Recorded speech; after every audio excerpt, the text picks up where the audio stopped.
नमस्कार दोस्तों, मैं हूं सुरेश। स्वागत है आपका कहानियों की इस विशाल दुनिया में। और आज एक बार फिर आपके समीप लेकर आ चुका हूं एक और नई कहानी। तो पहले एंजॉय करिए, फिर मिलता हूं कहानी के अंत में। मेग और चक, दो भूखमरे उचक्के। पोक टोहलो एक सरफिरा रेड इंडियन। उनकी योजना यह थी कि लोगों को जान का भय दिखाओ और दौलत ऐंठो। अमीरों के इस शहर पैराडाइज सिटी में ढेरों अमीर थे। जान सबको प्यारी थी, इसलिए देखने सोचने में तो यही लगता था कि उनकी योजना बड़ी सफल हो रही है। लेकिन कैसे और क्यों गड़बड़ होती है, यही जेम्स हेडली चेज की कहानियों की विशेषता है। आखिर तक सस्पेंस और सनसनी। तो चलिए बढ़ते हैं कहानी की तरफ। उन दोनों को सोए अभी आधा घंटा भी नहीं हुआ था कि मेग अचानक जाग उठी। उसने तकिए की तरह सिर के नीचे रखे थैले पर से सिर उठाया और बेचैन निगाहों से चारों तरफ देखा। कमरा भूतहा लग रहा था। उन्होंने जब हाईवे नंबर 4 को छोड़ा था तभी वो इस खंडहर जैसे मकान में आ गए थे। पैसे के नाम पर उनके पास फूटी कौड़ी नहीं बची थी। चक कोई काम करना चाहता था, मगर चौड़े कंधों और मजबूत जिस्म के बावजूद उसे कोई काम नहीं मिला था।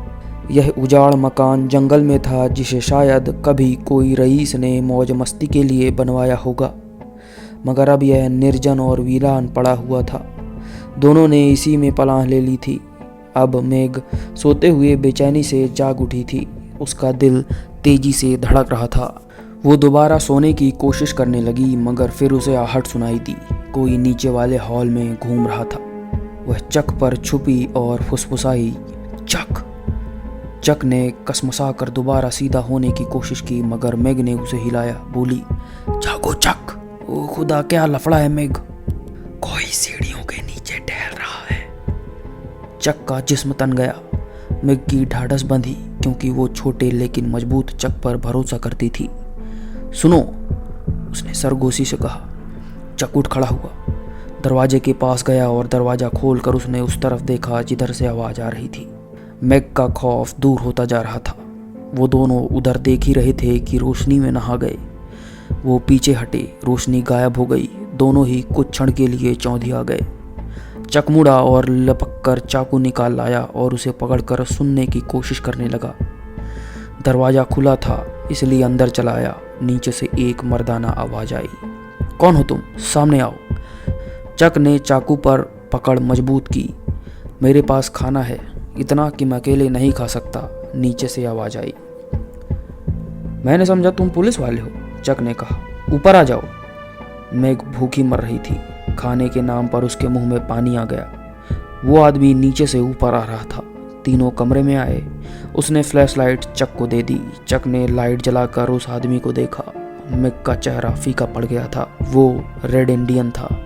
मेग को उसकी आंखें सम्मोहन भरी लग रही थीं। उसकी आंखें अंगारों की तरह चमक रही थीं। मेग कांप उठी थी।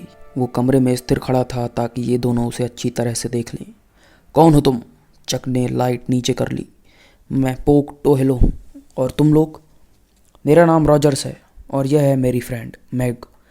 चक ने उसे फ्लैश लाइट लौटा दी। उसने अपने कंधे पर लटका कैनवास का बड़ा सा थैला उतारा और उसमें से मोमबत्ती निकाल कर जला दी। फिर उसने बैग से चिकन रोस्ट और हैम लेग बहुत से स्लाइस निकाले। चक और मैग को तो याद ही नहीं था कि उन्होंने पिछली बार कितने दिनों पहले खाना खाया था। पोक ने चाकू से चिकन को 3 बराबर हिस्सों में काट दिया। तीनों खाने लगे। खाना खामोशी से खाया गया। खाने के बाद पोक कोहनी के सहारे अधलेटा हो गया। तुम कहाँ जा रहे हो? और तुम कहाँ जाने वाले हो? चक ने पूछा। उसने पोक की बात टाल दी थी। पोक ने सिगरेट का पैकेट बाहर रख दिया। मैं शायद मियामी जाऊंगा। उन्होंने मोमबत्ती से सिगरेट सुलगाई। क्या तुम्हें काम मिल जाएगा? पोक ने पूछा। हाँ ज़रूर, चक ने जवाब दिया। क्या पुलिस आवारा लोगों को तंग नहीं करेगी? चक का लाल रंग पड़ गया। तुम मुझे आवारा कह रहे हो? और क्या हो तुम?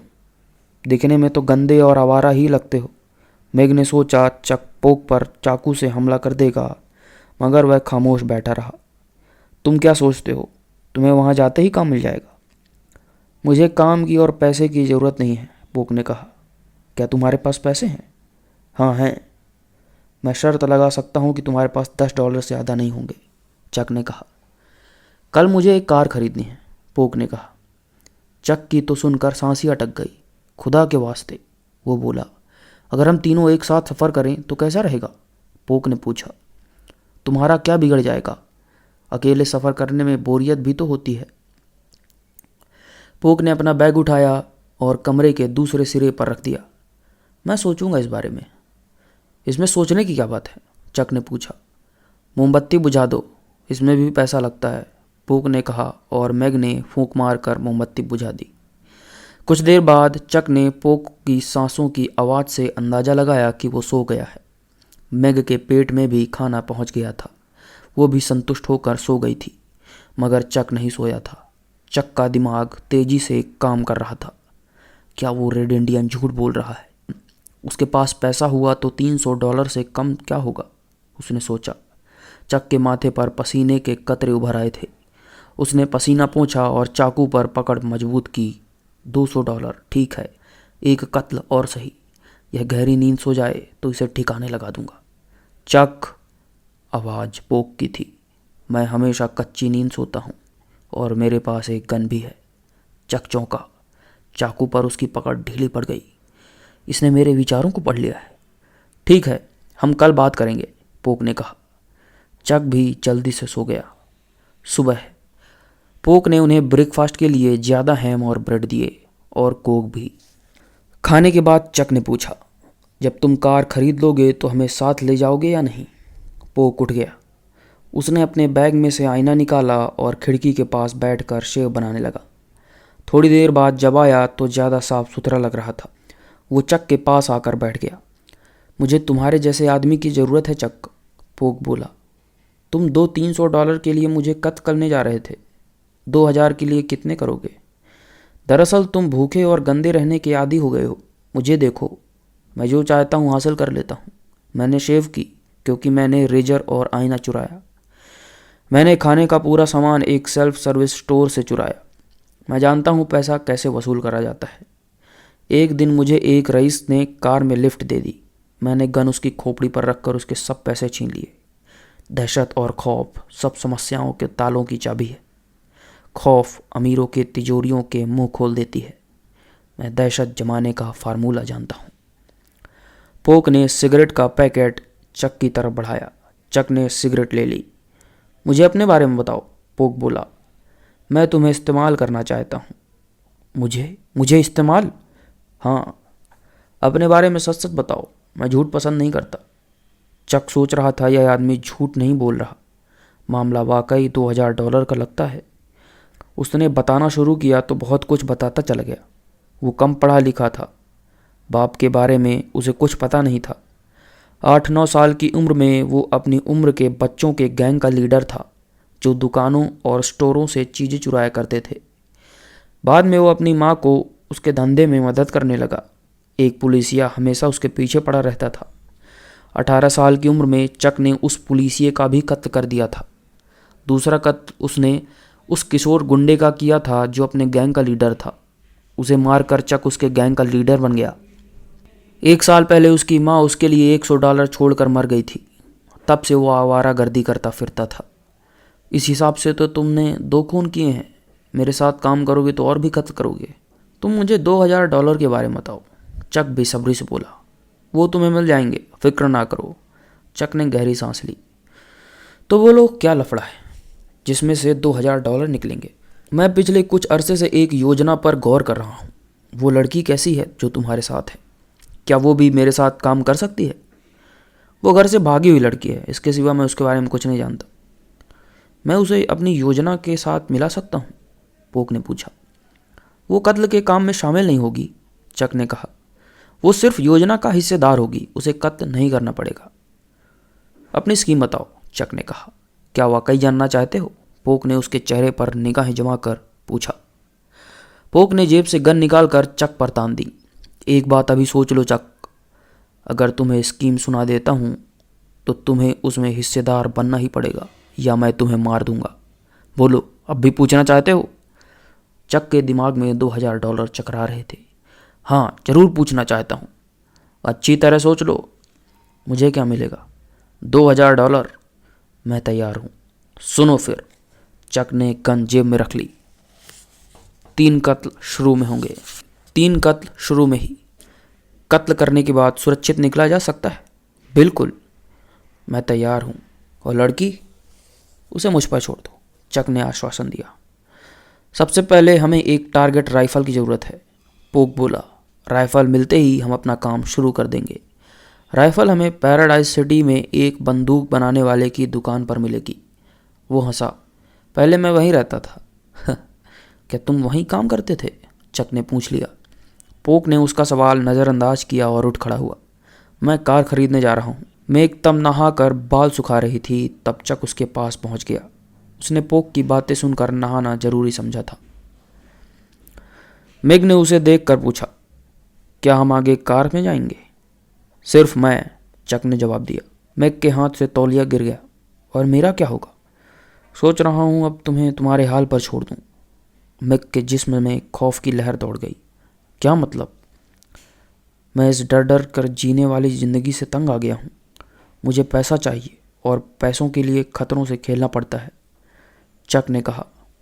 मुझे अकेली छोड़ जाओगे क्या? मेग ने दर्द भरी आवाज़ में कहा। मैंने ऐसा तो नहीं कहा, मगर मैं तुम्हें खतरे में नहीं घसीटना चाहता।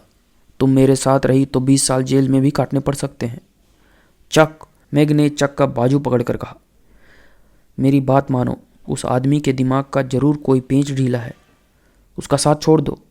मैं और तुम कहीं और काम की तलाश कर ही लेंगे। शट अप, चक भड़क कर बोला। वो काम तुम ही कर लेना, मैं तो उसके साथ जाऊंगा। मेग ने बहुत समझाने की कोशिश की लेकिन चक को टस से मस ना कर सकी। मुझे क्या करना होगा? हार कर उसने चक से पूछा। यह सब पोक पर छोड़ दो। एक बात बताओ चक, अगर मुझे 20 साल की सज़ा हो गई तब भी क्या तुम मेरे साथ 20 साल जेल में रह लोगे? मेग ने उलझन से पूछा। जरूर जरूर, चक ने बोला। तुम इस पर गौर करो, अभी आधा घंटा बाकी है, कहकर वो उठ गया। मेग जानती थी अगर उसने इनकार कर दिया तो चक को हमेशा के लिए खो देगी। वो चक को भूतहा मकान की तरफ आते जाते देख रही थी। 10 मिनट बाद पोक आ गया। वो एक ब्यूक कार लाया था जो ठीक ठाक ही दिखाई देती थी। उसने अपना सामान पैक किया। जिस वक्त वो दोनों मैग के पास आए वो आकाश की तरफ भाव शून्य सी देख रही थी। कुछ देर बाद ही ब्यूक का इंजन स्टार्ट हुआ और वो दौड़ चली। फर्स्ट ग्रेड जासूस होम लिपस्की ने बड़े गर्व से डिटेक्टिव रूम में दाखिल हुआ।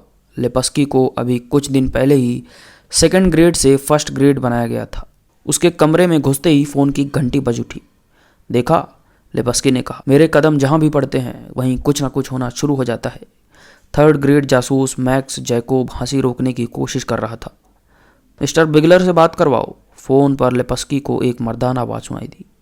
बिगलर यहाँ नहीं है, क्या मामला है? लिपस्की ने कहा। वो खुद को बिगलर से बेहतर समझ रहा था। मैं हर्टली डनबाज बोल रहा हूँ। क्या कैप्टन टेरले हैं? हर्टली डनबाज का नाम लिपस्की के लिए नया नहीं था। वो जानता था कि यह आदमी शहर के एक डीलक्स गन हाउस का मालिक था और पुलिस कमिश्नर का बैलिस्टिक एक्सपर्ट भी था। वो शहर का जाना माना आदमी था। चीफ भी यहाँ नहीं है, लिपस्की ने जवाब दिया। तब किसी ऐसे आदमी को यहाँ भेजो जिसका अक्ल से थोड़ा सा भी रिश्ता हो। क्या बात है सर? यहाँ किसी ने सेंध मारी है, संबंध कट गया। जब लिपस्की डनबाज के पास गया तो उसने अजीब निगाहों से लिपस्की की तरफ देखा, फिर उसे साथ लेकर चल पड़ा। दोनों सीढ़ियाँ उतरकर नीचे एक बड़े स्टोर में पहुँचे। यहाँ सेंध लगी है, डनबाज ने कहा। लिपस्की ने खिड़की की तरफ देखा। ग्रिल अपनी जगह से हटी हुई थी। यह काम बहुत आसान है, लिपस्की खिड़की के बाहर देखकर बोला। इसे करने के लिए रस्सी, हुक और कार की ज़रूरत पड़ी होगी। क्या क्या ले गए हैं सेधमार? वो मेरी सबसे अच्छी एक टारगेट राइफल ले गए हैं। उसमें टेलीस्कोप लगा हुआ है और साइलेंसर भी। उसकी कीमत $60 है। और कुछ 100 गोलियों का डब्बा। गन यहाँ रखी हुई थी। आओ मेरे साथ, मैं दिखाता हूँ। डनबाज लिपस्की को शोरूम में ले गया। वो गन यहाँ शोकेस में रखी हुई थी। लिपस्की ने देखा वो शीशे का साधारण सा शोकेस था जिसमें ताला तक नहीं लगाया गया था।